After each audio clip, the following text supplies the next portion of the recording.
জীবনের মানেই উত্থান এবং পতন, সাফল্য ও ব্যর্থতার ধারাবাহিক ইতিহাস।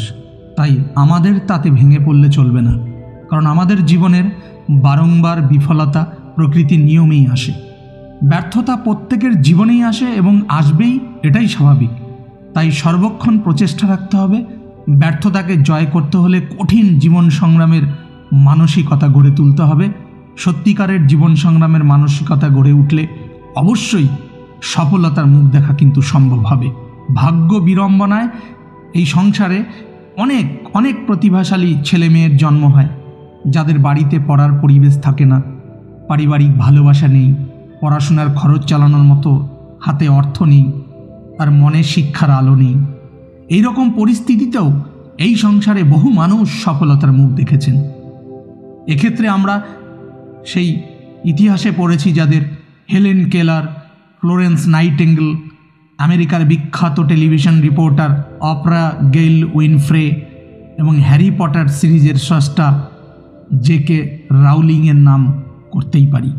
এই চারজন যাদের নাম আমি করলাম, তাদের মধ্যে প্রথম দুইজন পারিবারিক সহায়তা পেয়েছিলেন, কিন্তু শেষের এই দুজন একদমই জিরো থেকে এবং উৎপীড়নের মধ্যে দিয়ে সফলতার মুখ দেখেছেন।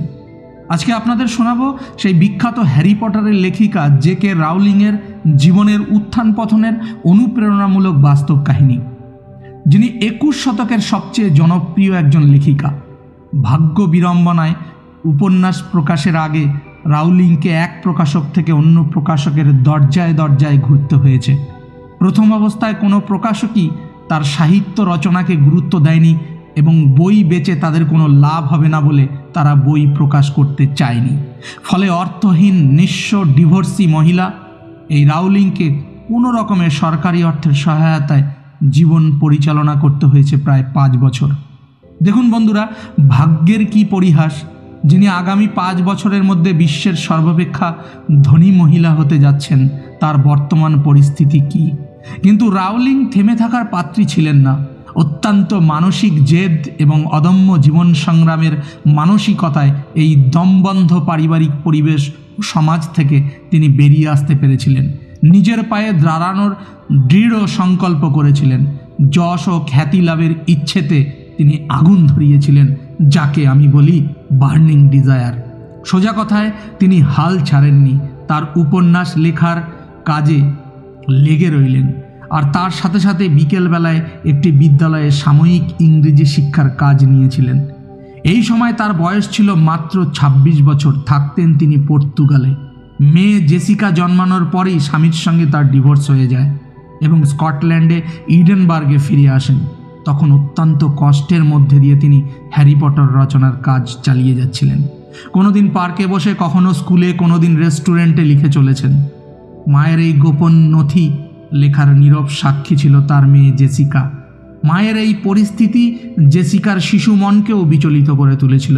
অত্যন্ত খারাপ আর্থিক অবস্থার জন্য উনি স্কটিশ আর্ট কাউন্সিলকে অনুরোধ করেন তার সংসার চালানো এবং তার বই প্রকাশের জন্য কিছু সাহায্য করতে, কিন্তু ওই সংস্থাও তীব্রভাবে তা প্রত্যাখ্যান করে, যার ফলে জেকে রাউলিংয়ের মনে অত্যন্ত দুঃখ হয়। তিনি মনের দুঃখে, কষ্টে, যন্ত্রণায় ইংল্যান্ডে চলে যান এবং ব্লুমসবারি নামক এক প্রকাশককে তার বইটি প্রকাশ করতে, অর্থাৎ Harry Potter and the philosophers stole এই বইটি ছাপতে অনুরোধ করেন।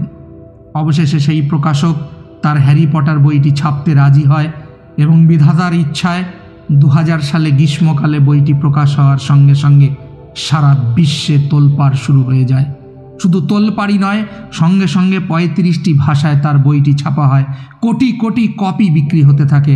আর খুব অল্প সময়ের মধ্যেই সেই বইয়ের লেখিকা জেকে রাউলিং ইংল্যান্ডে এক বিখ্যাত ধনী মহিলাতে পরিণত হন।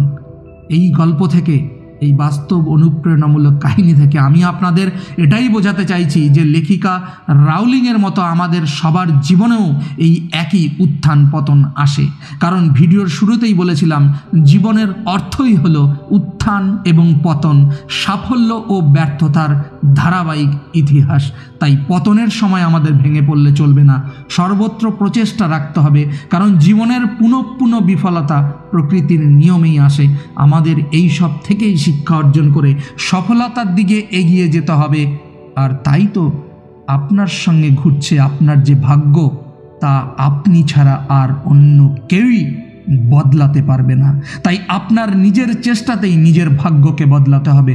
পতনের সাথে সাথে কখনো না কখনো আপনার সুযোগ আসবেই, আর সেই সুযোগের পূর্ণ সদ্ব্যবহার করে সফলতাকে অর্জন করতে হবে। কারণ বড় হতে গেলে, সফলতা পেতে গেলে আর কোনো কিন্তু শর্টকাট নেই। আপনার অন্তরের আশা, আকাঙ্ক্ষা, উৎসাহ, উদ্দীপনা, আগ্রহ, প্রেরণা, মনোবল, আত্মবিশ্বাস, জ্বলন্ত ইচ্ছে এবং সর্বোপরি গায়ে ঘাম ঝরানো কঠোর মেহনত আপনাকে অবশ্যই সফলতার চূড়ায় পৌঁছে দেবে। নমস্কার বন্ধুরা, আজকে এখানেই শেষ করছি।